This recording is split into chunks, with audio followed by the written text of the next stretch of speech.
दोनों कैसे होते हैं, बराबर।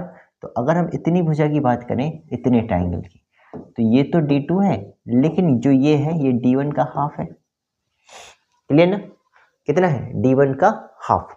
अब आपको पता है कि अगर जितना एरिया ये होगा उतना ही एरिया नीचे भी प्रोड्यूस करेगा। तो दो ट्राइंगल बनेंगे किसके? आधार गुणे ऊंचाई के। तो अगर हम यहाँ देखें तो 2 गुणे, अब आपने पढ़ा है 1/2 कितना होगा?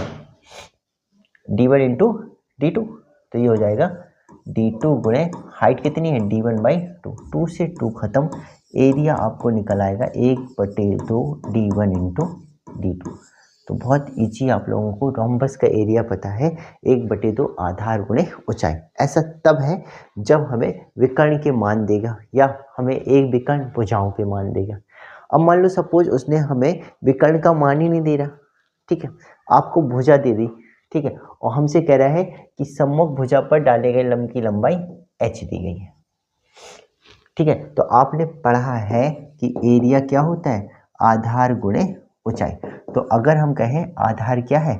a है, और इसी भुजा पर डाले गए लंब की लंबाई h है, तो हम बहुत इजी इसका क्षेत्रफल कहेंगे a इंटू h, ठीक है ना। कि जिस भुजा पर अगर हमने लंब डाल दिया है तो उस भुजा गुणे उसकी ऊंचाई के गुणनफल से हम उस रोम्बस त्रिभुज का क्या निकाल सकते हैं? क्षेत्रफल निकाल सकते हैं। क्लियर ना बात? ये हमारा